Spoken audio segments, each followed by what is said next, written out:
요한복음 12장 12절에서 19절 말씀입니다. 제가 가지고 있는 성경책으로 신약 성경 168쪽에 있습니다. 요한복음 12장 12절에서 19절 한 절씩 교독하도록 하겠습니다. 그 이튿날에는 명절에 온 큰 무리가 예수께서 예루살렘으로 오신다는 것을 듣고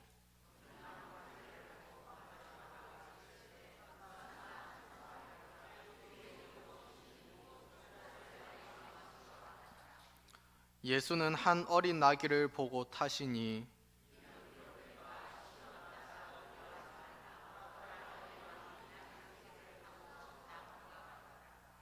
제자들은 처음에 이 일을 깨닫지 못하였다가 예수께서 영광을 얻으신 후에야 이것이 예수께 대하여 기록된 것임과 사람들이 예수께 이같이 한 것임이 생각났더라.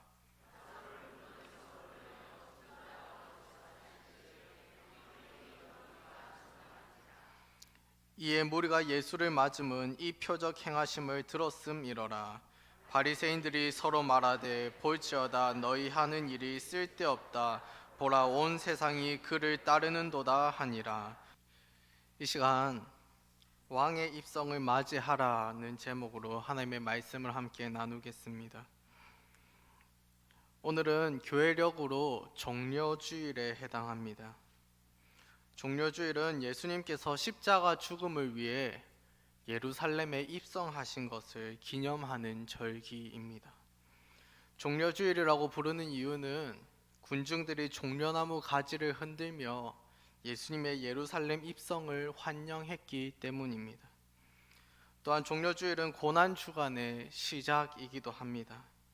종려주일 오후인 이 시간 예수님의 예루살렘 입성을 살펴보면서 예수님을 우리의 진정한 왕으로 모시는 저와 여러분이 되기를 주님의 이름으로 축복합니다.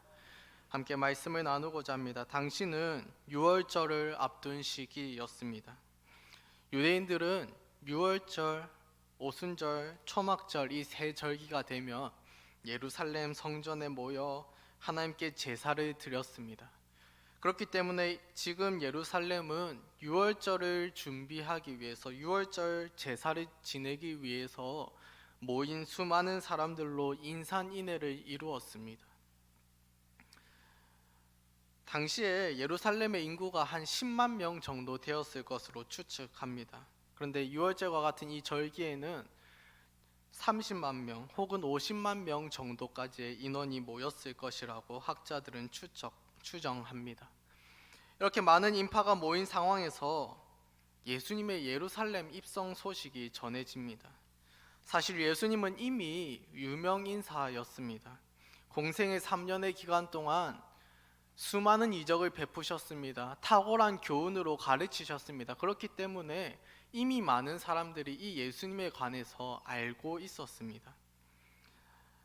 심지어 죽어서 무덤에 들어간 나사로를 다시 살리셨다는 이 소식이 전해졌을 때는 더욱 많은 사람들이 이 예수님에 관하여 알게 되었습니다. 이런저런 소문들이 더해져 예수님에 대한 궁금증과 기대를 가지고 있는 상황에서 유월절을 위해 예수님께서 예루살렘으로 입성하신다라는 소식이 전해집니다. 그러자 유월절을 지키기 위해 예루살렘에 모였던 이 수많은 인파가 예수님의 예루살렘 입성하는 그 장소로 모이게 됩니다. 그리고 열렬히 예수님을 환영합니다. 13절 함께 읽겠습니다. 본문 13절입니다. 종려나무 가지를 가지고 맞으러 나가 외치되 호산나 찬송하리로다 주의 이름으로 오시는 이 곧 이스라엘의 왕이시여 하더라. 군중의 반응은 첫 번째로는 종려나무 가지를 흔들었습니다. 종려나무 가지는 승리를 상징합니다. 또 종려나무는 왕을 상징합니다. 다시 말해서 왕이 전쟁에서 승리하고 돌아올 때에 백성들은 이 종려나무 가지를 흔들며 자신들에게 승리를 가져다 준 왕을 높였습니다. 지금 군중들은 예수님을 종려나무 가지를 흔들며 맞고 있습니다. 예수님이 우리의 왕입니다. 예수님이 우리의 승리의 왕입니다. 라고 외치며 종려나무 가지를 흔들었습니다. 또 호산나 찬송하리로다 주의 이름으로 오시는 이 곧 이스라엘의 왕이여 라고 외쳐 부릅니다.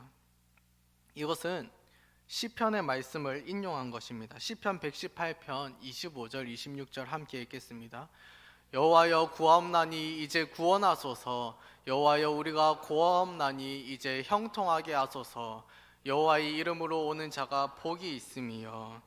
화면 띄워주세요. 이제 구원하소서, 이것이 바로 호산나입니다. 그리고 이 호산나, 이제 구원해 주십시오 하면서 26절에서는 여호와의 이름으로 오는 자가 복이 있습니다 라고 이야기합니다. 다시 말해서 여호와의 이름으로 오셔서 우리를 구원하시는 분, 그분이 우리를 살려주십시오 라고 이 시편에서 찬양했는데, 그 찬양의 가사를 그대로 따와서 지금 예수님께 고백하고 있습니다. 시편에서 말하는 하나님께서 보내신 분이여 우리의 왕이 되어서 이제 우리를 건져 주십시오 라고 외치고 있습니다. 같은 사건을 다루는 마태복음에서는 호산나 다윗의 자손이여 라고 외치고 있습니다. 이들은 예수님을 다윗의 자손으로 부르면서 다윗의 나라가 회복되기를 기대했습니다.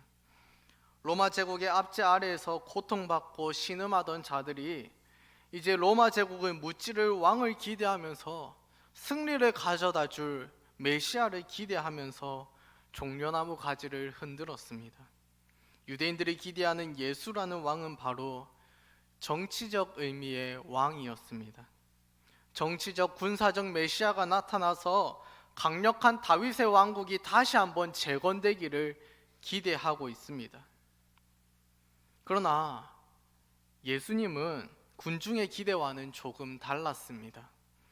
본문 14절을 보면 왕이신 예수님께서 예루살렘에 입성하는데 어린 나귀를 타고 입성합니다. 왕은 멋진 말을 타고 입성해야 합니다. 혹은 화려한 마차를 타고 입성해야 합니다. 그러나 예수님은 고장 나귀, 그것도 그냥 나귀가 아니라 나귀 새끼를 타셨습니다. 성인 남자가 나귀 새끼를 탄 모습을 상상해 보신 적이 있습니까? 저는 이 본문을 볼 때마다 떠오르는 한 사람이 있습니다. 그것은 바로 고신대학교 신학과에서 저를 가르치셨던 송영목 교수님입니다. 이분은 키가 190cm가 넘는 아주 큰 키의 교수님입니다. 그런데 이분이 자가용이 대우에서 나온 칼로스라는 아주 조그마한 차를 타셨습니다. 이분이 차를 탈 때에는 차에 사람이 탄다는 느낌이 들지 않고 차에 사람이 꾸겨 넣어진다라는 느낌을 받곤 했습니다. 근데 최근에 제가 이 동일한 인상을 또 다른 사람에게서 받았습니다. 박정훈 목사님께서 제 차 조수석에 타셨는데 머리를 제대로 들지 못하시는 모습을 보면서 다시 한번 그런 인상을 느꼈습니다. 그런데 마치 이런 모습입니다. 성인 남자가 나귀가 아니라 나귀 새끼를 타고 있습니다. 그 어린 나귀가 그 성인 남자의 무게를 감당하지 못해서 끙끙거리면서 한 걸음 한 걸음을 힘겹게 내딛고 있습니다. 이 모습이 얼마나 우습겠습니까? 그런데 기억할 한 가지 사실은 지금 예수님은 베단이라는 마을에서 예루살렘으로 이동하고 있습니다. 거리는 3km밖에 되지 않습니다. 고작 3km의 거리를 예수님이 걷지 못해서 지금 이 나귀를 타고 있는 것이 아닙니다. 그렇다면 예수님은 왜 굳이 지금 어린 나귀를 타고 있습니까? 왜 굳이 이렇게 우스꽝스럽고 볼품없는 모습을 보여주고 있습니까? 왕의 위엄 있는 모습이 아니라 초라하기 짝이 없어서 그 나귀가 끙끙거리면서 나아가는 그 모습을 수많은 군중 앞에서 보여주고 있냐는 말입니다. 그것은 바로 예수님께서 구약의 예언을 성취한 분이기 때문에 그렇습니다. 함께 스가랴 9장 9절에서 10절을 읽겠습니다.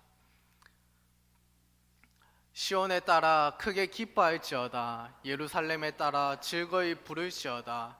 보라, 내 왕이 내게 임하시나니 그는 공의로우시며 구원을 베푸시며 겸손하여서 나귀를 타시나니 나귀의 작은 것 곧 나귀 새끼니라.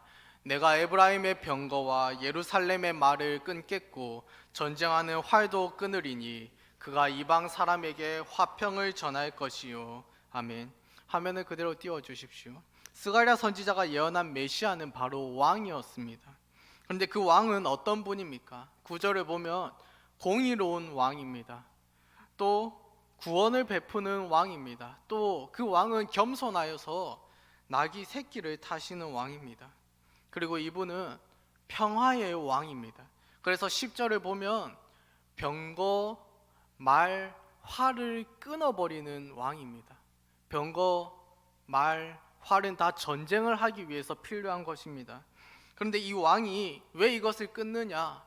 이 왕은 바로 평화의 왕이기 때문에, 화평의 왕이기 때문에 전쟁에 필요한 이 물건들을 다 제하여 버리는 왕입니다. 예수님은 지금 이 스가랴 선지자의 이 예언의 말씀이 나를 통해서 이루어지고 있다라는 것을 보여주고 계십니다. 내가 바로 스가랴 선지자가 예언한 구원자다. 내가 바로 스가랴 선지자가 예언한 평화의 왕이다. 나는 전쟁이 아니라 평화를 너희에게 주기를 원한다. 지금 이 예루살렘 입성은 완벽한 엇박자를 보여줍니다.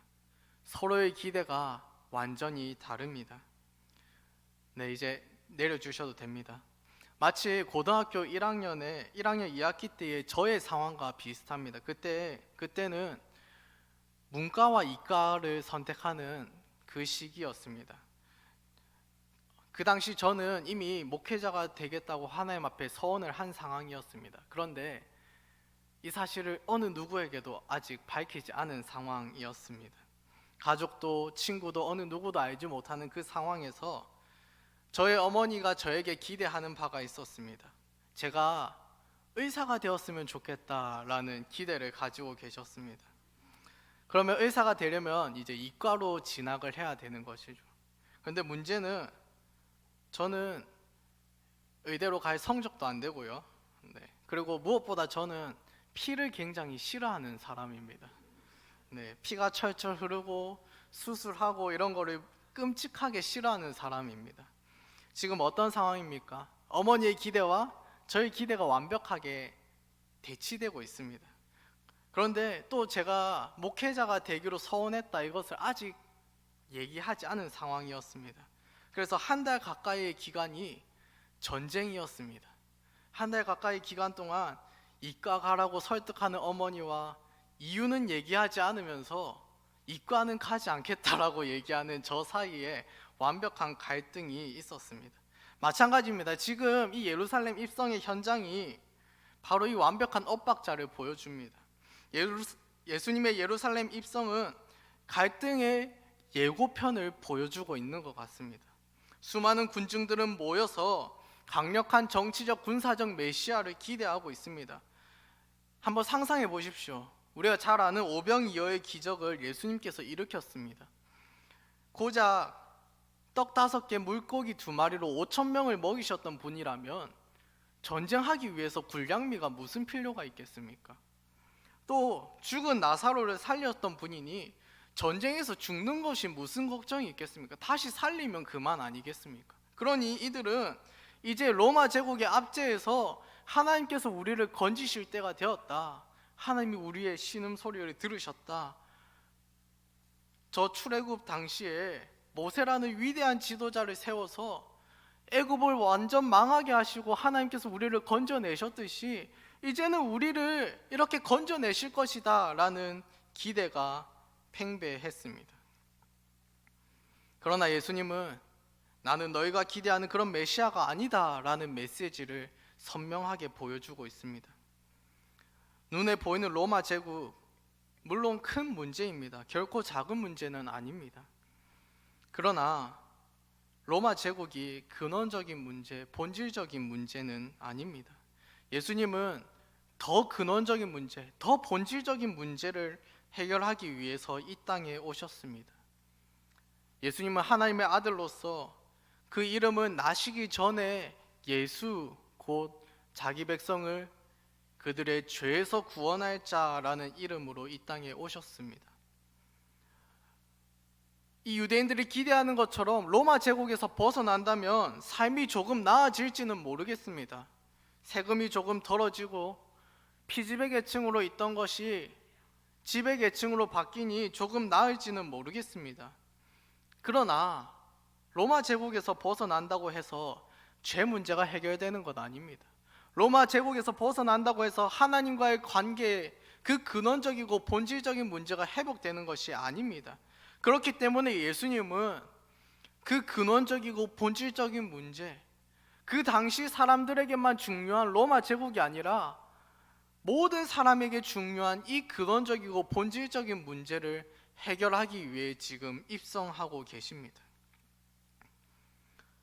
그리고 우리가 잘 아는 것처럼 이 예루살렘 입성의 이 엇박자는 일주일도 되지 않아서 펑 하고 갈등의 폭발을 맞게 됩니다.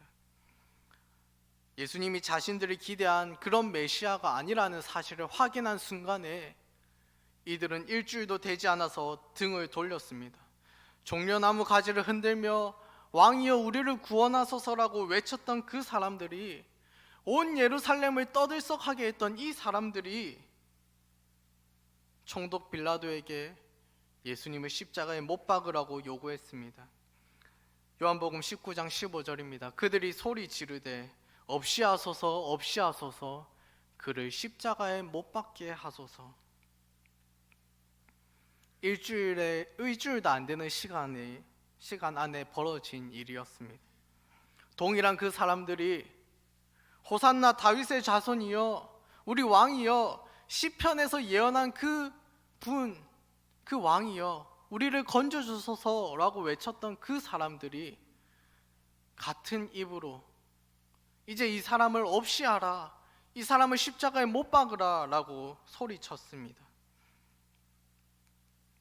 여기서 우리는 먼저 우리의 모습을 한번 돌아보기를 소원합니다. 혹 우리 안에 저 유대인들의 모습이 있지는 않은지 모르겠습니다.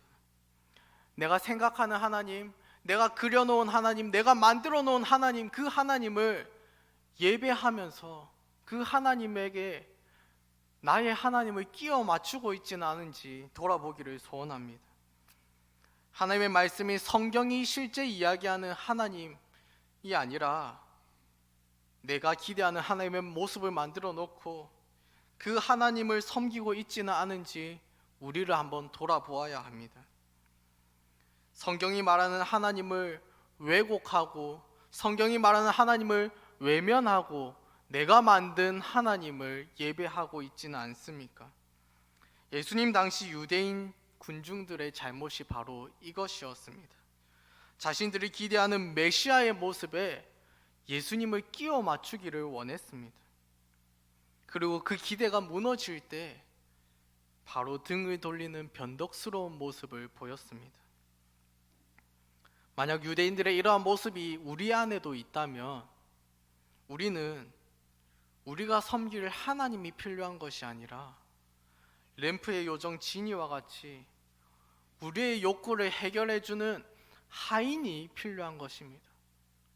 우리 안에는 하나님이 있습니까?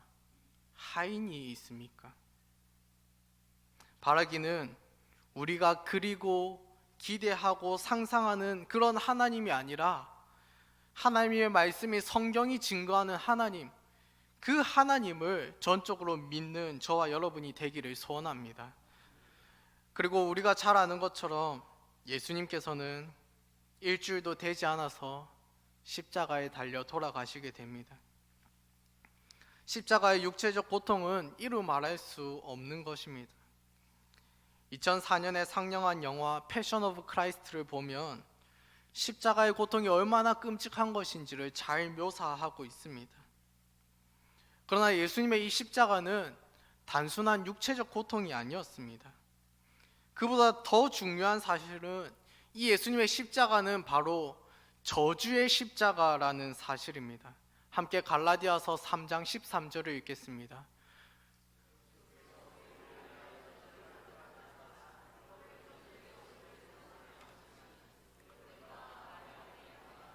저주 아래에 있는 자라 하였음이라. 아멘. 예수님은 바로 우리 죄를 대신 지시고 십자가에서 하나님의 진노와 저주를 받아내셨습니다. 하나님은 공의로우시며 정직하시며 선하며 의로우신 분입니다. 그렇기 때문에 죄를 미워하고 죄에 대해서는 하나님께서 하나도 남김없이 갚아주십니다. 그런데 그 무서운 심판을, 그 하나님의 심판을 지금 우리 대신에 십자가에서 감당하셨습니다. 여러분은 이 십자가의 무게와 십자가의 가치를 얼마나 생각하십니까? 이 십자가의 무게, 십자가의 가치는 바로 여러분이 생각하는 죄의 무게와 동일합니다. 하나님께서 죄를 얼마나 미워하시는지, 죄에 대한 하나님의 심판이 얼마나 어마무시한 것인지를 아는 사람이라면 십자가의 무게는 그 무게만큼 무겁고 귀중한 것입니다. 그러나 제가 얼마나 끔찍한 것인지, 하나님께서 이 죄를 얼마나 싫어하시는지 그것을 생각하지 않고 이 죄를 가볍게 여긴다면 이 십자가도 그저 무가치한 것이 되는 것입니다. 다시 말해서 하나님께서 죄를 얼마나 미워하시는지, 죄에 대한 하나님의 심판이 얼마나 엄중한 것인지를 아는 사람은 이 십자가에서 우리 대신에 죽으신 예수님의 이 십자가 고통이 얼마나 하나님의 그 어마무시한 저주를 감당하는 자리였는지를 알게 되는 것입니다. 그리고 동시에 이 십자가가 우리에게 얼마나 귀중한 것인지, 이 십자가가 얼마나 우리에게 소중한 것인지 그 은혜를 깨닫게 되는 것입니다. 그러나 저 군중들은 그 의미를 알지 못했습니다.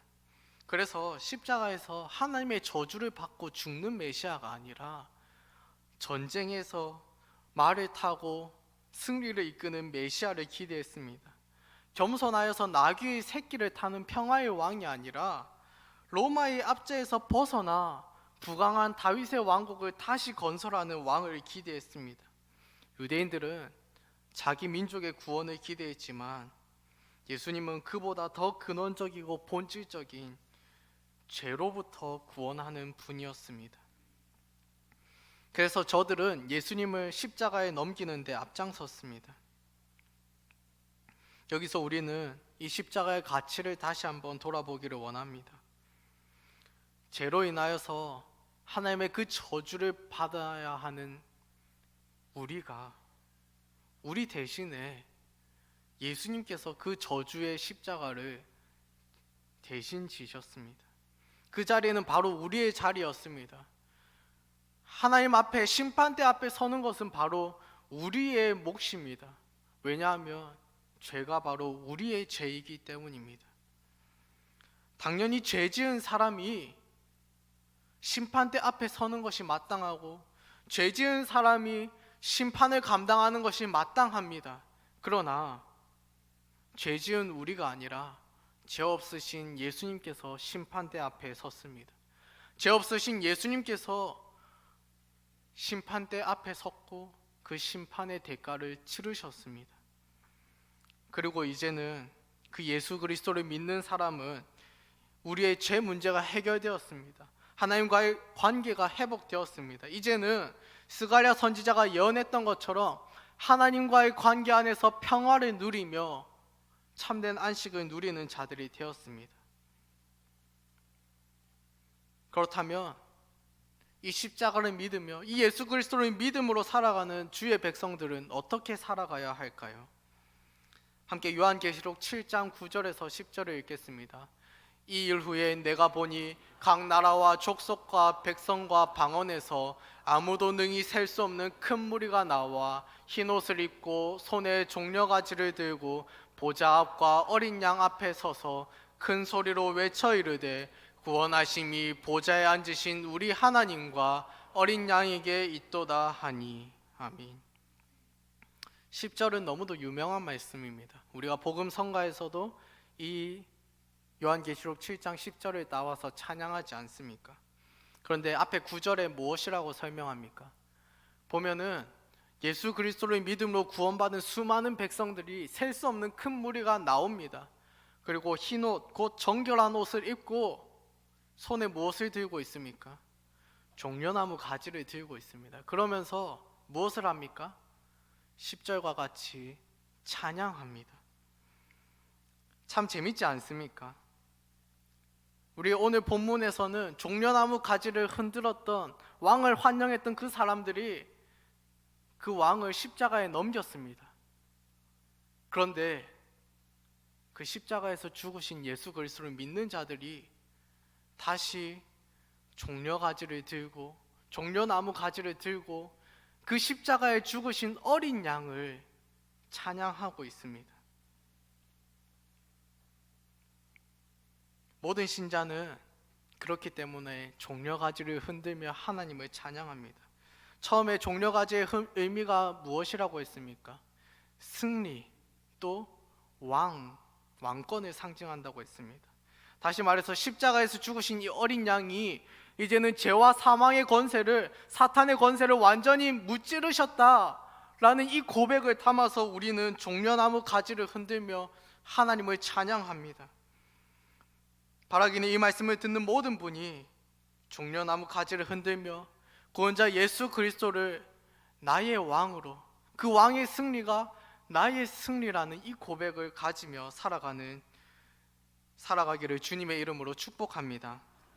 말씀을 정리하고자 합니다. 오늘은 예수님의 예루살렘 입성을 기념하는 종려주일입니다. 로마의 압제에서 민족을 구원한 메시아를 기대하며 유대인들은 종려나무 가지를 흔들었습니다. 그러나 그 종려나무 가지를 흔들던 자들이 예수님을 십자가에 넘겼습니다. 그리고 우리는 그 예수님께서 우리 대신에 십자가에서 죽으셨다는 사실을 너무도 잘 알고 있습니다. 평화의 왕으로서 죄인인 우리를 대신하여서 우리의 몫인 그 형벌을 대신 지셨습니다. 그렇기 때문에 이 예수님을 믿어서 우리의 문제였던 이 죄 문제가 해결된 사람은 종려나무 가지를 흔들며 어린 양을 찬양합니다. 마땅히 종려나무 가지를 흔들며 왕이여 내 안에 입성하소서, 나는 바로 왕의 소유입니다 고백하는 것입니다. 요한계시록에서 보았던 저 찬양은 천국에서만 하는 찬양이 아닙니다. 오늘 우리의 삶의 자리에서 불러야 합니다. 우리의 마음의 문을 열어놓고 종려나무 가지를 흔들며 왕이여 내 안에 좌정하셔서, 내 안에 입성하셔서 나를 다스려 주시옵소서, 어린 양 예수 그리스도만이 나의 유일한 왕입니다 고백해야 합니다. 우리 가정이, 우리 부서가, 우리 교회가 종려가지를 흔들며 왕을 인정하며 살아가야 합니다. 왕을 영접하며, 왕을 찬양하며, 왕을 높이며 그 왕의 십자가를 묵상하며 살아가야 합니다. 그렇기 때문에 이 고난 주간을 앞두고 온 교회가 특별 저녁 기도회로 왕의 십자가를 묵상합니다. 또 미디어 금식으로 나의 시간이 나의 것이 아니라 하나님의 것입니다 인정하는 그 고백의 자리로 나아갑니다. 또 어떤 것이 있습니까? 우리의 자리에서 십자가 말씀을 묵상하며 나아갑니다. 우리의 시간, 우리의 소유, 우리의 삶, 이것이 내 것이 아니라 왕의 것입니다 인정하며 종려나무 가지를 흔들어야 합니다. 바라기는 이 고난주간 하나님의 진노와 저주의 십자가를 묵상하면서 왕이신 예수 그리스도, 십자가에서 죽으신 그 왕이 바로 나의 왕입니다 고백하며 종려나무 가지를 흔들며 왕을 맞이하는 저와 여러분이 되기를 주님의 이름으로 축복합니다.